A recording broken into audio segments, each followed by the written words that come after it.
We have done a ton of stuff over the last 3 days. I was looking at all those videos and I was like, wow, we have gone through a lot of stuff. I mean, did you sort of have that same reaction? I was like, wow, yeah, we did that.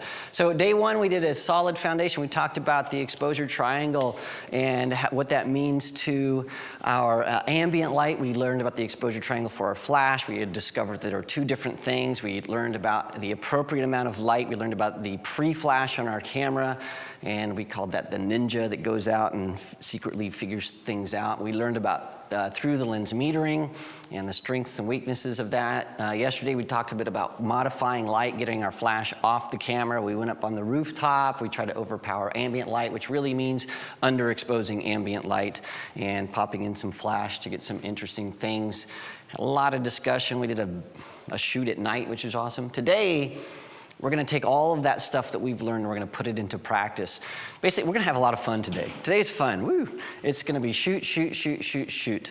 And so we're going to go through common scenarios. Scenarios like, what if you wanted to shoot maybe a family gathering during the holidays? How do you get that, catch a little bit of the ambient light? Make sure if you're maybe shooting trick-or-treat, kind of stuff, you get that. Wedding receptions or outside events, shooting groups, shooting sports.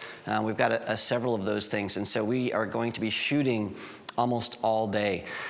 I was looking on all of those comments that are sent in using the hashtag Wallace Live on Twitter. I was zipping through the Facebook stuff last night and just sort of trying to catch up on what people are talking about. And one of the things that I saw that I really want to dive in a little bit more on today is shaping light.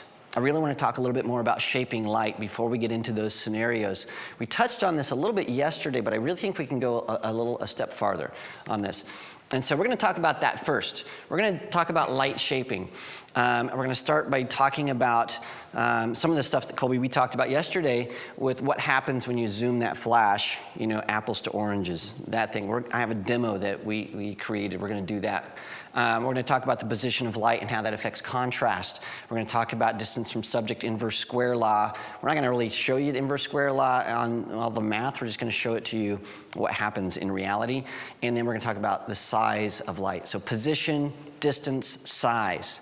What happens when you use an umbrella or a softbox or a Rogue, a diffusion panel, or you bounce, that kind of stuff? What happens? We're going to show it to you instead of talk about it. And so that's what we're going to do first. So to start with, what I've done is I have a camera right back here. And this camera has just a flash on the top of it. And what I'm going to be doing here is I'm just going to turn on my camera and my flash. And Kelsey's going to bring out the tether cable so we can make sure that everything is tethered up. I got it. Tethered up. Sounds like something you should say before you head out in the morning. Let's tether up. All right. In Arizona, we say cowboy up. All right. So what we're doing here is I'm going to show you what happens when you zoom your lens. So right now, I have it set to just normal mode. So what we have is we showed you day 2 that when you zoom your lens, as you zoom your lens, your flash zooms with you. And so I want to show you in real terms what that means. So I have my camera set to an aperture value of 3.2, just a wide open aperture. I have my shutter speed at 200. I'm shooting in manual mode, and my ISO is 200. Okay, and so also what we're going to do is it's going to get dark in here so we can control all this light. So all the video lights are going to go off here so we can really show you these things. So those will pop off here in a second. But what I'm going to do is I'm first going to take a picture of this wall. So I'm trying to show you the illumination on the wall back here.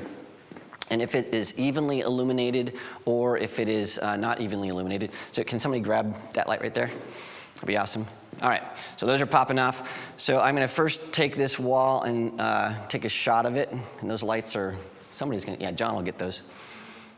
They'll magically go off. Awesome. All right, so it's getting dark. It's very dark in here. All right, and we're doing this because we want to really make sure that we have as little ambient light as possible to show how this works. So this is 24 millimeters. And I'm taking a picture, and you can see that the light is evenly distributed across that wall. You can see that the wall has light all the way to the edges, all the way to the edges. If I zoom in, so I'm zooming my lens to 70 millimeters, I'll take a photo. So I take that photo, and you can also see that that light is evenly distributed. Now I had my camera on manual focus mode, so I think it's out of focus because I forgot to focus it. But you can see it's the light we're looking at. The light is evenly distributed. I just had it actually focus there. Even distribution of light. Now let's watch what happens when we do a manual zoom. So remember yesterday we said, hey, let's do compare power outputs, apples to apples. So when I have my lens zoomed all the way out, I'm going to take my speed light, and I'm going to make my speed light zoomed all the way in as far as it will go, 105 millimeters. And I'm going to take a photo. And this is where you'll see the big difference between those two different lights, the Profoto light that had a big blast of light that could illuminate everything, and a speed light. You see, there is not an even distribution of light when we zoom in to get a lot of power. And so if this was a group setting, for example, we would have big problems with this because we would have a bright area in the middle and a dark area around. And so yesterday when we talked about being realistic with your flashes, if we wanted to take this zoom and take it back out, let's take it back out to, let's say, 24 millimeters. So it's a really wide distribution of light. So lots of light going everywhere. You can still see with this, we have a dark area when this picture pops up. Look at the very top right corner of the set. See how it's getting a little bit dark? So we're still not getting light everywhere. I will take my little pop out. I'm going to throw that on there for an extremely wide angle. So I've taken this little guy, pulled it out, let it drop down. Let me take one more shot here. And you can see here in the studio that light just went all over the place. I'm sure that didn't show up on the video, but light just went everywhere. So now we just fixed that corner. Okay, so that's what this the zooming does for it. So we do get a lot more power when we zoom in, but a lot more power when we zoom in, but we're losing the even distribution of light. We're going to lose that. So let me show you one more thing that I think is pretty amazing. I'm going to zip over here. I'm going to grab this. This is called a Rogue. This little Rogue guy here is a flash bender, and it has a diffusion panel on the front. And so what I want to try to do is have an equal mix of power and even illumination. So on my flash, I'm going to manually zoom it to 50 millimeters. Okay, manually zooming that to 50 millimeters. So that's going to give me some punch in my flash. And then for even distribution of light, I'm going to put this on my flash. Just zoom it over here like this. What I'm going to do here is now this large source of light is going to diffuse the light. Watch this. This is pretty crazy. I'm going to take this picture, and look how we have, when this picture comes up, we have a nice, is it good? Yeah, there we go. We have a nice distribution of light on that wall.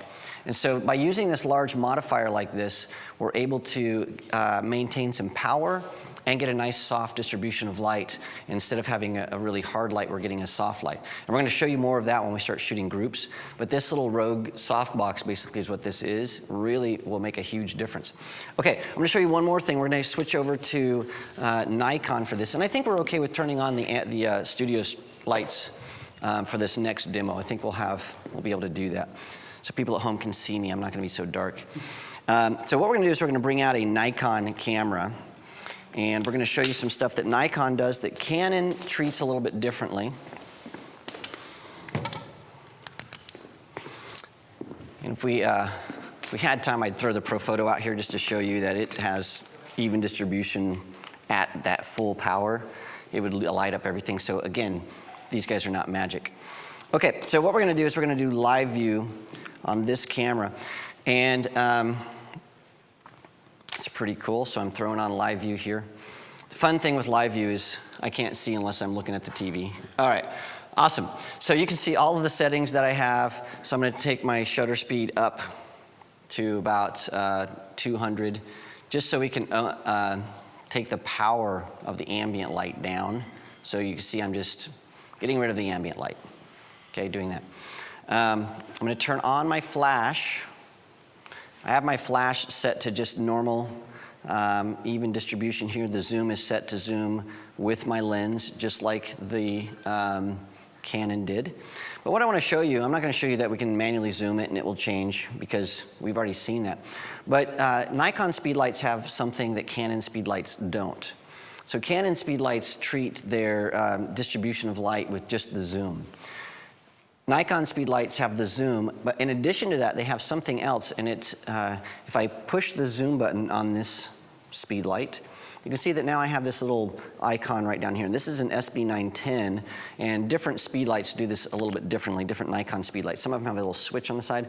But what we can do is we can change the illumination pattern of the flash. So right now, if I push this, you can see this little icon right here changes.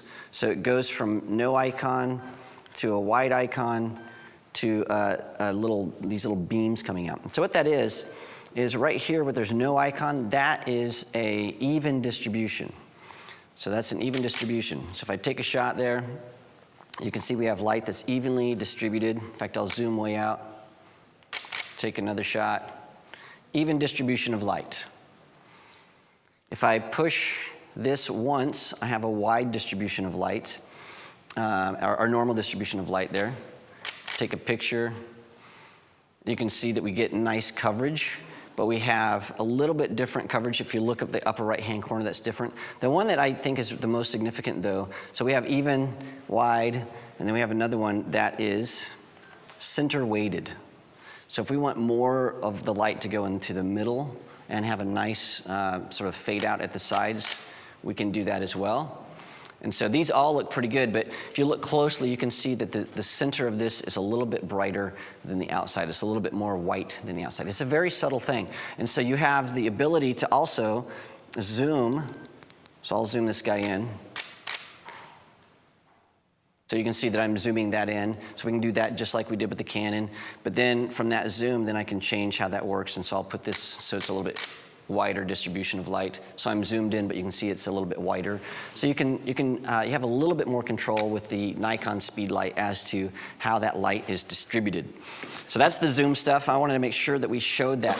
There's something else I want to show, though, and that is a question that we have from Mark, Jim. Sorry, quick question from the internet, from Fashion TV. Would you use that zoom function creatively to replicate a snoot type of effect? Yes, absolutely. And so when I want to add a vignette, dark sides, then yeah, I'll do that. So you can, and it's great for portrait photography, especially some fashion look, or if you want to just get rid of some distracting elements in a background, isolated subject. Yeah, it's once you know it's there, then use it creatively and have a blast. So thank you, Singapore, for that question.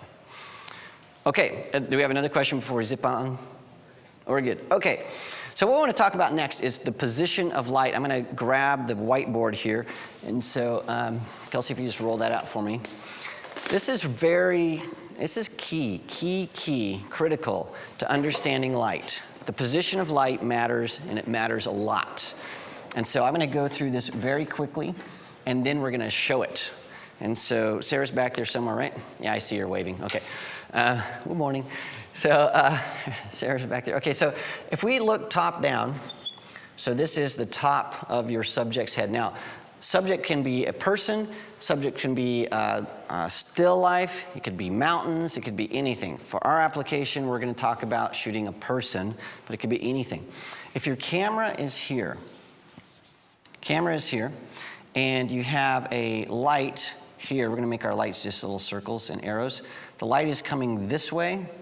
If that light is if that light is in alignment with your camera, so let's say right here, the light is going straight to our subject. That is called front light. Front light, and it will illuminate the front of your subject evenly, and so you'll get low contrast. What that means is there's not really any difference between the brightest and darkest side of your subject. It's just really flat light. It's not very interesting light. And if you notice, that's where your flash is on your camera. It's right above the lens. And so if you have your flash on your camera, the light is always front light, and you're always going to have low contrast light. You're not going to have, on your subject that you're illuminating with your flash, you're not going to have a lot of contrast, you're not going to have a lot of interest. It's going to sort of fall flat. When you move this light over here, and now it's coming this way, what you're doing is you are illuminating the side of your subject. Okay, and so this is called side light. And what that side light does is now you've got this side of a subject that has illumination and this side that doesn't. And so what that does is it creates high contrast.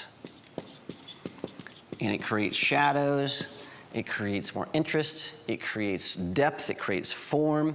And so moving your light to the side creates higher contrast. And if you keep moving that light around and you have backlight, so light coming from behind, what that does is it creates a silhouette and you get maximum contrast. So you get a silhouette, just a bright light coming in the dark front. So you have this being illuminated and nothing else. So normally what you'll do is you'll mix and match. So you'll have maybe a light over here at a 45-degree angle, and that gives you some contrast, but not so much that it's unhealthy looking.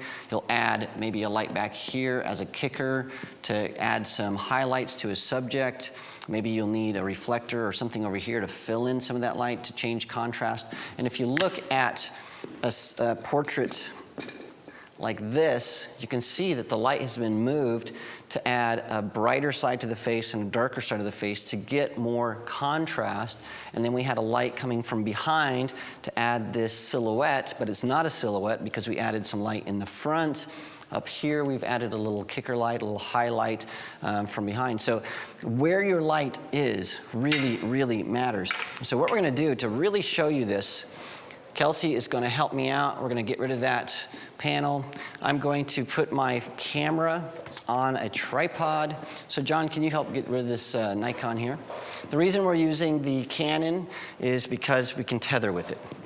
So with the Nikon, we can't tether and I can't really see what I'm shooting. So we're gonna take the Nikon away. I shoot a lot with Nikon, so don't think that I don't love Nikon, I do, but it doesn't tether the same way that Canon does. Okay, so Sarah, come on out. In fact, yeah, so come on out here. Sarah's tall, so I'm gonna have to do this number right here. Okay.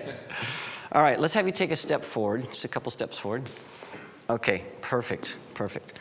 All right, so the first thing I'm going to do is I'm going to leave the flash on my camera, and I am shooting just a portrait, and I'm going to make sure that I'm shooting at about f8. And the reason I'm doing that is because I want to make sure that I have nice, no ambient light, because we've turned back on all of our stuff. I'm resetting this from the demo we just did, and I'm going to take a photo, and this is front light. Front light. Okay, that's gonna pop up. And you know what, let's have you take just a step this way so we don't have that picture right in your back of your head. Take a step this way. There you go, good, just like that. Perfect. Okay, I'll do one more here. Front light. Now what we see here on Sarah when we have this next picture that pops up, the illumination on her face, notice it's even. There's no contrast. It's the same illumination here as it is here. It's the same across. And so what we want to do is we want to be able to change how that looks. And so to do that, also notice this. This light is coming, it's going past her and it's just illuminating this wall. What if we don't want the wall to be illuminated? We have to get the flash off our camera. So what we'll do here, we're just going to get rid of this. No. It's like, no, don't do it. So Kelsey's going to bring out a flash, and I'm going to turn on my STE2. So many initials to remember, it's just difficult. Okay, so now we have this already set up for remote control. And so Kelsey, let's have you bring that. We're gonna have to take a step left, sorry. So come on over this way. So Kelsey, let's bring this at about a 45. About right there. Let's bring it a little bit closer because we have to make sure we can see it. Okay, a flash? Yes. Okay, so you're in front of the camera, so zip back there, thanks. All right, so we're gonna take a shot really fast here. This is light from the side. It's a little overexposed. Our Ninja got a little bit excited here. So we'll have to use flash exposure compensation and bring that down to get a proper exposure. But what we're showing here is that by moving that to the side, notice we're starting to get shadows here. Okay? These are not pleasing shadows, by the way. Notice these shadows are really hard. so they go from shadow to nothing immediately. That's called hard light. We're going to get to that in a second. Also, this shadow here is just coming to a place that we don't want it in somebody's face. We're going to get to that when we talk about portraits. But what we're going to do is we're going to keep going. So let's go and move this to the side. So it's definitely side light. Okay? So we have side light here. Sarah's going to look right at me. And now look what happens.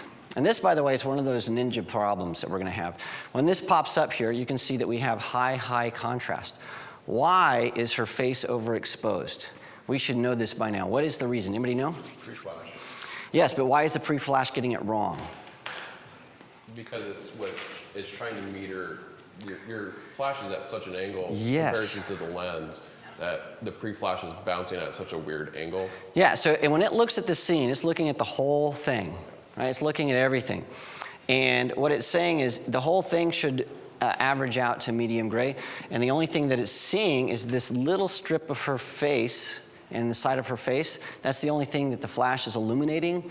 And so it's trying to compensate for this and make this entire thing average out. And so it's not working. And so this is definitely one of those times when the pre-flash and through the lens metering is going to get the metering wrong, because it's only illuminating a small part of the subject, only a small part of the entire frame. And so the entire frame is expecting to average out to middle gray, and it's not. So watch this. I'll just show you how we can affect this. If I get really close, or if I had a camera that could zoom in a little bit more, a little bit different lens, then this, the more of her face I can get, the more of this light I can get, the better it's going to get at the exposure. Okay, so it's still not there yet because we have all this darkness. It's trying to balance that out. But the more I can show the camera of the flash, the better it will get. The best thing to use is flash exposure compensation, or just manually meter what you're doing so you get away with that. Okay, we're supposed to be talking about position of light though. Okay, so we have side light that gives us super high contrast. We'll show you that one more time. And then Sarah, let's have you step forward. I'm gonna come back here. And then, Kelsey, let's put this right behind Sarah, and we'll see if this works. Because remember, that has to see this. It will probably bounce off the wall, so I think it will work. And then let's see what kind of metering we get out of this. So we're gonna take a picture, and there we have no flash. Yeah, so Kelsey's gonna see if we can twist that and bounce it off the wall. Okay, try that. We'll try it, look right at us. There we go. All right, so this is that super high contrast I was telling you about, where we have very high contrast. Now with this, the light is just blasting because it's so dark. So again, TTL, stupid. It doesn't know what we're trying to accomplish here. And so this is a situation where you'd really want to use flash exposure compensation, or better yet, manual mode. The Tamar Levine method would be great for this kind of stuff. Okay, position of light. Flat light, side light gives you contrast, rear light gives you more contrast. So Sarah, come on back here. We're gonna do one more thing, so stand right here. So we've talked about how light changes when you move it this way, right? When you move it this way. There's something else that happens. If I have my light here, okay, let's say I have my light here. I'm gonna see if I can get this to see. So Kelsey, you might have to be moving this. So Kelsey's gonna come over here and sort of point this at my camera. If I move my camera in position to my light, we will also have issues. Okay, so if I have my camera right here and I take a picture, that's front light, right? Front light, it's a little bit to the side, so we're gonna get this really amazingly horrible shadow that pops up, right? Horrible shadow. But watch this. The flash stays at the same place. I'm moving, right? Now what just happened? You're eliminating the shadow. Now I'm side light. That becomes side light now, because this is coming to the side of her. So instead of the light moving, if the camera moves in relationship to the light, you achieve the same thing. So it's always the relationship of the camera and the flash. The camera and the flash will determine if it's front light, side light, or back light. So some people, when they first start out, confuse this. And so Sarah, turn to the side. They think that creates side light, when it doesn't. She just moved, but the light didn't move. Okay, so it's always the relationship between the camera and the flash that create contrast or eliminate that contrast. Okay, so the other thing I want to show you that's really important is the size of the light. The size of the light really matters. So these lights, these little speed lights, if you've noticed, we have this shadow right here on her nose. And notice the shadow just stops. That's called hard light. So what we're going to do is we are going to throw a softbox on this flash. This is a Elastilite softbox, which allows us to just quickly pop it on there. It's sort of nice. I know, it's like, nice. That's why we had this bracket on here when we were shooting with the flash, if you were wondering, like, what is that? We knew we were going to do this. Okay, so we're going to put this basically to the side, same kind of position that we had it before. Let's move this just a little bit. There we go. And I'm going to move this into the softbox just a hair. All right, so now watch what happens. We're going to take side light photo, but now we have a softbox.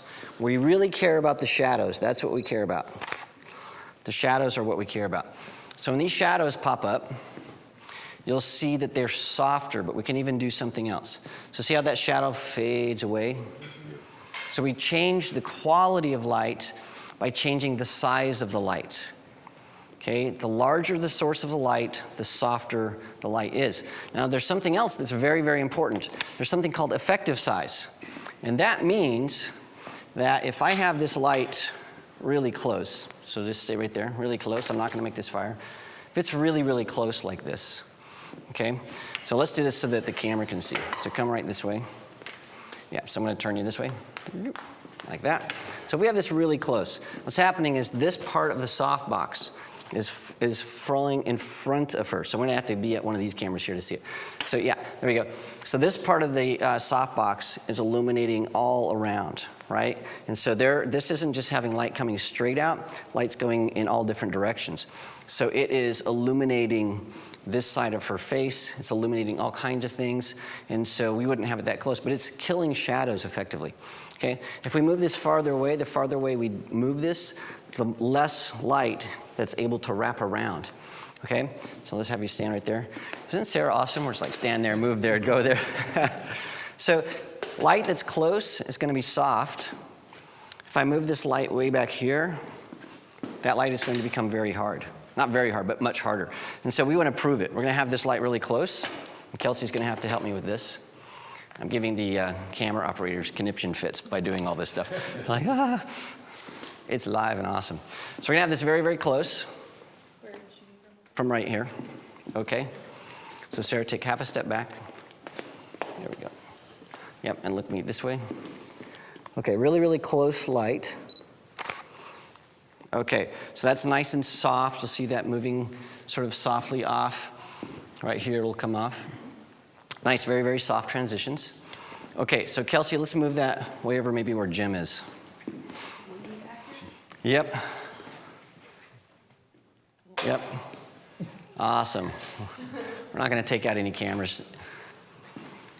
Okay, so now we have that flash way back there, and let's see if it has enough oomph to get to where we want to go. There we go. Oh, it's not going to flash. It might not even flash. Drat. Sorry. Yeah, or let's do, let's grab a pocket wizard, a +3. Two of them. You know, the planning on this is awesome. Yeah, so that's what we're going to do. We're going to prove that out here next. So while we're waiting on this, are there questions ready for us? I'm getting the no. Yes. Always questions ready. From WH Photo, they ask, I noticed that Mark has a lens hood on his camera when he is working indoors. Why do you use it indoors? Does it help you? I love that question. So a lens hood blocks light, and light is light. It blocks light from entering into the front of the lens, and that causes lens flare. And so, you know, as I'm moving lights around, especially kicker lights, those can come into the lens. But there's, so that's one reason. I just like having a lens hood on. the other reason that's really important is this. That's it. I know. You're like, what are you doing? That kind of stuff. So, yeah, you can abuse your lens a little bit. People are fainting here. With the lens hood on, don't try that at home. But yeah, sometimes when you're working, especially in the dark or zipping around, you'll just bump your lens on something. And so having a lens hood is just that added little extra protection. I know you're like, please stop. I wouldn't ever do that. So it's fine. It's a Canon, it's fine. Yeah, so the other reason is I have a lot of different lenses and I don't like to lose my lens hoods, and the best way for me to keep track of them is to have it on my lens. And so really the only time I take this off my lens is if I'm doing street photography and I want to not intimidate somebody with a lens that looks really big. And so, but other than that, I almost always have that on there. Okay, let's see if this is going to fire. Do we have a meter so we can meter this as well, Kelsey? She's like, of course I have a meter. Of course. Of course. And is that at full power, John? Manual mode, full power. Yeah, so put it on manual, full power. It's right here, Kelsey. It's on the table. It's on full power, yes? There it is. Almost. You want to do a couple more questions, Mark? Sure. Okay. Full power. Let's do this really fast. We'll keep going. So I'm going to meter this. That meter's at 3.6. I was at 8. So you can see that the power went down considerably. So we'll go down to 3.6. Actually, let me see if that's at ISO 200. Is it at ISO 200? No, it's not. So it's at 5. It's at F5. Okay, so now we'll do this. Now the light is at a great distance from where we were before. We'll take this shot, and we're just a little, this is about as much as we can get out of it. And we can see that this shadow, so I don't know if you can zoom in really, really tight on her nose, that shadow on her nose, but you can see that that went from a nice soft shadow. We have the technology. Yep, keep going over it, there you go. Look at that shadow on her nose. So it went from nice and soft to hard. So the distance of light from the subject makes a huge, huge difference in soft and hard light. So if I wanted to have soft light at that distance, I need to have a larger light modifier, a big, big umbrella, or maybe several soft boxes stacked together, something like that. Yes? Could you, since you're limited by the power of the Speedlight right now, could you take like a multiple cold shoe head and add multiple Speedlights? Yes. Yeah, you can add, when you add Speedlights, it's, if you had a Speedlight that metered at F5, let's say, and you had a second meter that metered at or a second light that metered at F5, when you turn both of them on, it doesn't still meter at F5, because 1 plus 1 is not 1. It's 2. And so the more Speedlights you can add, the more light is going to travel to your subject. And so yeah, those brackets that have 2 or 3 or 4 flashes for this kind of stuff really, really help out. Yeah. Let's have a couple more questions. All right. Questions from Drew Fraud Jr. from Springfield, Virginia. I noticed a lot of the pictures taken are from the waist up. Would the same lighting setups work for full body pictures? They won't because of the fall off. So we have a couple things. The reason we're doing that here with this workshop is because we don't have much room when we add all the lights and the cameras and everything. We're pretty tight here. And so I've got to keep things sort of portrait level. And the other reason is to add light from head to toe, we'll usually have to add a couple of Speedlights, or have larger modifiers, or maybe sometimes put those vertical like we did upstairs when we shot yesterday on the roof. The roof still sounds weird. So yeah, they won't work exactly. But and if you noticed when I did the demo on the wall, so thanks Sarah for now. I think we're good for this demo. When I did the demo on the wall, we had the light was illuminated horizontally. We had that sort of square box right here. And so if you had somebody standing and you wanted to fully illuminate them, well, the square box doesn't really make sense. And that's why I like to take my flashes and make them vertical instead of horizontal, okay? Or diffuse the light. Cool. One of our regulars, Sam Cox, is asking about the level of the light in relationship to the height of the model and whether you recommend that height. It's about head height. Do you want to go lower or higher? Yes. So come on out, Sarah. Always fun to have a Sarah on standby. So Sarah, we're gonna have you face this way. And then Kelsey, can you bring that umbrella out? Yep, we're good. Okay, so we're not gonna shoot with this because I wanna keep moving along, but if I have the light down here, so we'll look at these cameras here. If I have the light down here, obviously this light is shooting too low. If I bring it up, we're gonna have more light on her face. But just like we had front light and side light for contrast, we have contrast vertically as well. And so I'm gonna have you face this way. And let's pretend, use your imagination, that this light is right here. I'm not gonna put it there because I don't wanna block the camera from the light. But if we have the light down low, like this, what we're gonna get is, if this were over here, where we have light coming underneath the chin of our subject, and it's gonna look like candlelight, campfire, kind of unnatural light. And the contrast is going to be, it's gonna be higher contrast because we're effectively making side light, but it's vertical side light, not horizontal side light. Once we take this and we move it up, and it's in alignment with where our camera is shooting, if our lens is here, now we just reduce that contrast, now we have flat light again. And as we move this light higher, we're increasing contrast again because now we have light hitting the top of her head, not the bottom of her head. So now we're getting shadows down here, underneath her eyes. And so you can take the shadows and they're always gonna be opposite of where the flash is. So normally what I try to do is when I'm illuminating a subject, I'll find where my camera angle is. And then from that camera angle, I'll go over 45 degrees and then up 45 degrees. So 45 degrees over, 45 degrees up. And I usually get nice light. Now the thing I'm looking for is, well, we're gonna get that when we do portraits. So we'll save that for portraits.